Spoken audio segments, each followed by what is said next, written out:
నమస్తే, welcome to our channel. June 4వ తేదీ కరెక్ట్గా సంవత్సరం క్రితం కూటమి ప్రభుత్వానికి ఆంధ్రప్రదేశ్ ప్రజలు పట్టం కట్టిన రోజు. మరి ఈ సంవత్సర కాలంలో కూటమి ప్రభుత్వ పాలన ఏ విధంగా ఉంది? ఇదిలా ఉంటే జూన్ 4వ తేదీనే వైసీపీ పిలుపు ఇస్తున్నటువంటి ఈ వెన్నుపోటు దినోత్సవం చేసుకోవాల్సిన అవసరం ఉందా? ఈ అంశాలన్నీ కూడా తెలుసుకునే ప్రయత్నం చేద్దాం. దీన్ని విశ్లేషించడానికి మనతో పాటుగా ఉన్నారు ప్రముఖ రాజకీయ సామాజిక విశ్లేషకులు అప్పసాని రాజేష్ గారు. నమస్తే సార్. వైసీపీ పిలిపిస్తుంది జూన్ 4న వెన్నుపోటు దినోత్సవం అని. మరి మన పౌర సరఫరాల శాఖ మంత్రి మన నాదెండ్ల మనోహర్ గారు కూడా ఈ ఏడాది పాలనలో ప్రజలందరూ కూడా దీపావళి సంక్రాంతి పండుగలు చేసుకోవడానికి ఉన్నారు, నా జగనాసుర చరిత్ర ముగిసిపోయింది, సో మనం ఈ పండుగలు చేసుకోవచ్చు అని చెప్పి ఆయన చెప్తున్నారు. సరే, ఇంతకీ ఆంధ్రప్రదేశ్లో ఏ విధంగా ఉంది? వెన్నుపోటు దినోత్సవం చేసుకోవాల్సిన అవసరం ఉందంటారా? అయినా జూన్ 4వ తేదీనే వెన్నుపోటు దినోత్సవంగా వైసీపీ ప్రకటించడాన్ని ఏ విధంగా చూడాలంటారు? అంటే జగన్మోహన్ రెడ్డి గారి పర్సెప్షన్ ఏంటి అంటే, ఆయన వైనాట్ 175 అని చెప్పని కలలుగన్నాడు, వైనాట్ కుప్పం అని చెప్పని కలలుగన్నాడు, ఈ రాష్ట్రానికి రాబోయే 30 సంవత్సరాలు నేనే ముఖ్యమంత్రిని అని చెప్పని కలలుగన్నాడు. కానీ ఈ కలల మొత్తాన్ని కూడా కలలుగా మారుస్తా. ఎందుకంటే ఎన్నికల ఫలితాలకి కొద్ది రోజుల ముందు ఆయన ఐపాక్ కార్యాలయానికి వెళ్ళి ఐపాక్ కార్యాలయంలో ఏం చెప్పాడు ఆయన, దేశం విసిపోయే ఫలితాలు చూస్తారు, గతంలో వచ్చిన 151 కన్నా కూడా మెరుగైన ఫలితాలు నమోదు చేయబోతున్నాం అని చెప్పని ఆయన బహిరంగంగా ప్రకటించాడు.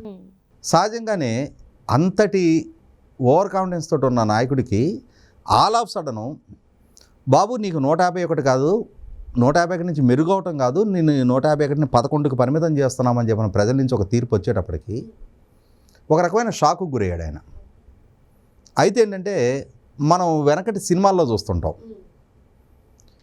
ఉండి ఉండి హీరోకో హీరోయిన్కో ఏదో ఒక చిన్న ఇన్సిడెంట్లో ఒక తలకు ఒక దెబ్బ తగిలి పాత మెమరీస్ మొత్తం ఎరేజ్ అయిపోతాయి. మళ్ళీ సినిమా ఒక కొలిక్కి వస్తుందనగా మళ్ళీ ఒక దెబ్బ తగిలి అన్నీ గుర్తుకొస్తుంటాయి. ప్రస్తుతానికి జగన్మోహన్ రెడ్డి గారు ఆ మెమరీస్ పాస్ అయ్యి ఉన్న స్టేజ్లోనే ఉన్నాడు. నేను 30 ఏళ్ల ముఖ్యమంత్రిని, నేను 175 సీట్లు గెలిచేవాడిని, నేను కుప్పంను కూడా ఓడించేవాడిని అన్న పర్సెప్షన్లోనే ఉండిపోయాడు. ఈ మార్పు చేర్పులు జరిగిన దాన్ని డైజెస్ట్ చేసుకోవడానికి ఆయన మనసు అంగీకరించటంలా, ఆయన శ్రేణులను కూడా అంగీకరించడానికి ఆయన ఒప్పుకోవట్లా.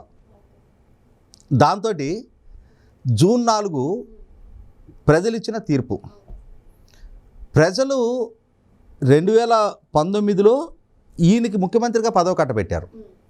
అదే ప్రజలు 2024లో ఈయన్ని వద్దు అని చెప్పని ఓడించారు. గెలిచినాడేమో ప్రజల తీర్పు బ్రహ్మాండం బజగోవిందం, ఈయన ఓడించినాడేమో అది వెన్నుపోటు అంటున్నాడు. సహజంగా నీ ప్రత్యర్థులు ప్రజలా, ఎన్డీఏ కూటమే?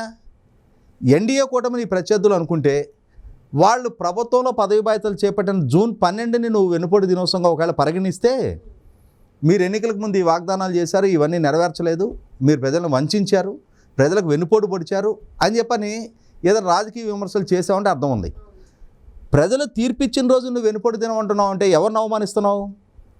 రాజ్యాంగబద్ధమైన ఎలక్షన్ కమిషను, రాజ్యాంగబద్ధ సంస్థ ఎన్నికల సంఘం రాజ్యాంగబద్ధంగా నిర్వహించిన ఎన్నికల్లో పీపుల్స్ రిప్రజెంటేషన్ యాక్ట్ ద్వారా ఎలక్షన్ కమిషన్ దగ్గర రిజిస్టర్ అయిన రాజకీయ పార్టీలు ప్రజలకు ప్రాతినిధ్యం వహిస్తూ ఆ ఎన్నికల్లో పోటీ చేసి ఆ పోటీలో నెగ్గుతారు, ఓడతారు.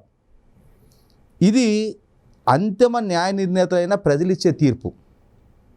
నువ్వు ఆ ప్రజలిచ్చిన తీర్పును అవమానిస్తున్నావు, ప్రజలను వెన్నుపోటుదారులుగా పరిగణిస్తున్నావు.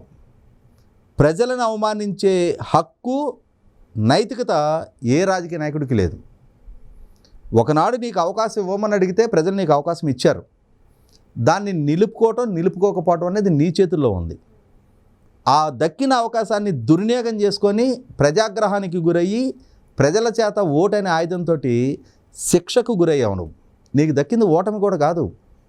151 స్థానాల నుంచి 11 స్థానాలకు నువ్వు పరిమితం అయ్యావు అని అంటే, ప్రధాన ప్రతిపక్ష నాయకుడు హోదా కూడా ఇవ్వటానికి ప్రజలు అంగీకరించలేదు అని అంటే, ప్రజాగ్రహం నీ పట్ల ఎంత బలంగా వ్యక్తమైందనేది ఆ తీర్పు ద్వారా ప్రజలు తమ అభిప్రాయాన్ని తేటతెల్లం చేశారు. దాన్ని గ్రహించడానికి ఆయన సిద్ధపడట్లా. ప్రజలు అంతటి బలమైన తీర్పు ఎందుకు ఇచ్చారు? 2019 ఎన్నికలకు ముందు 175 స్థానాలున్న సభలో 151 స్థానాలు జగన్మోహన్ రెడ్డి గారికి కట్టబెట్టడానికి జగన్మోహన్ రెడ్డి గారు కీలకంగా దోహదం చేసిన అంశాలేంటి? ఏ నమ్మకాలు, ఏ ఎక్స్పెక్టేషన్స్ ప్రజల్లో కల్పించడం వల్ల ప్రజలు అంతటి ఘనమైన విజయం ఆయన కట్టబెట్టారు? ఇవాళ అదే ప్రజలు ఎందుకు నీ పట్ల ఇంతటి తిరస్కారాన్ని ప్రదర్శించారు? మొట్టమొదట రాజకీయ నాయకుడు అనేవాడు ఈ గెలుపోటముల మధ్య ఉన్న వ్యత్యాసాన్ని ఎనలైజ్ చేసుకోవాలి. ఆనాడు ఆ విజయం ఎందుకు దక్కింది, ఇవాళ ప్రజాగ్రహానికి ఎందుకు గురయ్యామని చెప్పని. జగన్మోహన్ రెడ్డి గారు ఆ రియలైజేషన్కి ఎప్పుడూ ఏ సందర్భంలో కూడా సిద్ధంగా లేడు. ఇక్కడ గమనించుకుంటే ఇదే జగన్మోహన్ రెడ్డి గారు 2019 ఎన్నికల ముందు తాను నెగ్గటానికి ఏమేమి వాగ్దానాలు చేశాడు? యువతను లక్ష్యంగా చేసుకొని 13 జిల్లాలని 13 హైదరాబాద్లకు అభివృద్ధి చేస్తా, ప్రత్యేక హోదా సాధిస్తా, ప్రపంచవ్యాప్తంగా పెట్టుబడిదారులను రప్పిస్తా, వలసలు లేని ఉపాధి కల్పిస్తా, లక్షలాది ప్రభుత్వ ఉద్యోగాలు భర్తీ చేస్తా, మెగా డిఎస్సి కండక్ట్ చేస్తా అన్నాడు. దేన్ని నిలబెట్టుకున్నావు? మహిళల్ని ఉద్దేశించి మద్య నిషేధం చేస్తానన్నావు. ఉద్యోగస్తుల్ని మెరుగైన పీఆర్సీ ఇస్తా, క్రమం తప్పని డిఎల్ ఇస్తా, సిపిఎస్ రద్దు చేస్తా, పోలీసు ఉద్యోగులకి వారంతా సెలవులు ఇస్తా అన్నావు. దేన్ని నిలబెట్టుకున్నావు?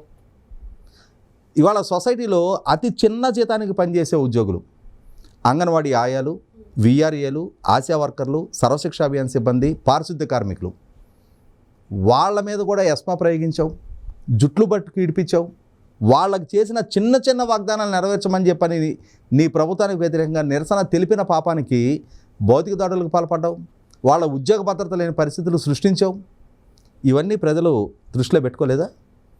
ల్యాండ్ టైటిలింగ్ యాక్ట్ అనేది ఒకటి తీసుకొచ్చి ఆ ల్యాండ్ టైటిలింగ్ యాక్ట్ ద్వారా ప్రజల వ్యక్తిగత ఆస్తుల్ని భద్రత లేని పరిస్థితులు సృష్టించావు. రాష్ట్రానికి రాజధాని లేని సంక్షోభ పరిస్థితి సృష్టించావు. 52 స్థానాలున్న రాయలసీమలో నీకు 49 స్థానాలు 2019లో కట్టబెడితే ఆ రాయలసీమ రైతాంగానికి, ఆ రాయలసీమ యువతకి చేసిన వాగ్దానాలని నిర్వీర్యం చేసావు. వాళ్ళ ఆశలు వమ్ము చేసావు. వాళ్ళకి, వాళ్ళ బిడ్డలకి మెరుగైన భవిష్యత్తు ఇవ్వగలిగిన నాయకుడిగా నిన్ను నమ్మారు. నమ్మక ద్రోహం నువ్వు చేసావు. నువ్వు వెనుబడి పొడిచావు. ఒక్కొక్క వాగ్దానాన్ని తొంగలో తొక్కి నువ్వు ప్రజలకు పొడిచిన వెన్నుపోటుకి ప్రతిఘటనగా ప్రజలు నీకు ఇచ్చిన తీర్పు. ప్రజలు నీకు వెన్నుపోటు పడవలా, రాజకీయ పక్షాలు నీకు వెన్నుపోటు పడవలా.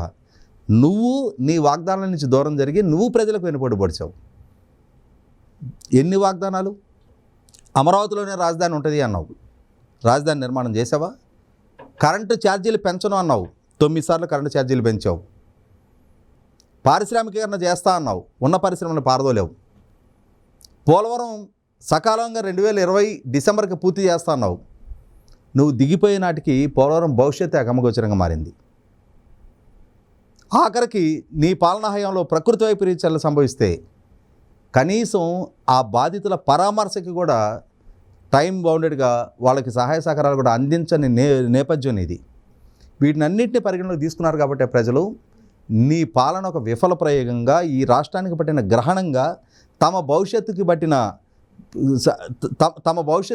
గ్రహణంగా ప్రజలు భావించారు. కాబట్టి ఆ గ్రహణాన్ని పారదోలి తీరాలి అని చెప్పని ప్రజలు ఒక కృతనిశ్చయంతో మే 13 జరిగిన ఎన్నికల్లో ఓటైన ఆయుధం ద్వారా నీ పాలనకి చరమగీతం ప్రజలు పాడారు.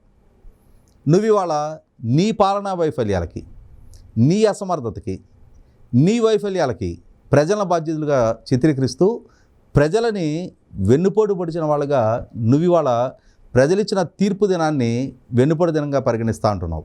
సార్, ఇప్పుడు మీరు అన్నట్టుగానే అసలు ప్రభుత్వంపై పోరాటం చేస్తాం, మేము సూపర్ 6 అమలు చేయలేదు, అసలు ఎన్నికల్లో ఏవైతే హామీలు ఇచ్చారో వాటిని ఏవిటిని అమలు చేయలేదు అని చెప్తూ ప్రజలు ఇచ్చిన తీర్పు రోజు వెన్నుపోటు దినోత్సవాన్ని ప్రకటించడాన్ని ఏ విధంగా చూడాలంటారు? ఇక్కడ ప్రభుత్వం ఎన్నికలకు ముందు, అంటే ఇప్పుడున్న ఎన్డీఏ కూటమి ఎన్నికలకు ముందు తాము చేసిన వాగ్దానాల్ని, ఆ ఏ వాగ్దానాల ప్రాతిపదిక అయితే తమ గెలుపుకి దోహదం చేశాయో ఆ వాగ్దానాలను కనుక అమలు పరచకపోతే ప్రశ్నించే హక్కు ఆ పార్టీకి, ఆ నాయకుడికి ఉంది. దాన్ని మనం తప్పట్టవసరంలా. బ్యూటీ ఆఫ్ డెమోక్రసీ ఏంటంటే ప్రభుత్వం పాలన చేయాలి, ప్రతిపక్షం అంటే అతనికి ప్రధాన ప్రతిపక్ష హోదా దక్కినా దక్కకపోయినా రాష్ట్రంలో ప్రజల చేత ఎంపిక కాబడిన ఏకైక ప్రతిపక్ష పార్టీ అతనే. కాబట్టి బాధ్యతాయుతంగా ప్రభుత్వాన్ని ప్రశ్నించడానికి తప్పట్లేం. ప్రభుత్వం వివరణ ఇచ్చుకుంటుంది. కానీ ప్రజలని, ప్రజలిచ్చిన తీర్పుని, ప్రజాస్వామ్యాన్ని అపహాస్యం పాలు చేసే ఈ వెన్నుపోటు లాంటి వ్యాఖ్యలు చేయటం అనేది 100కు 100 పాళ్ళు ఆక్షేపణీయం.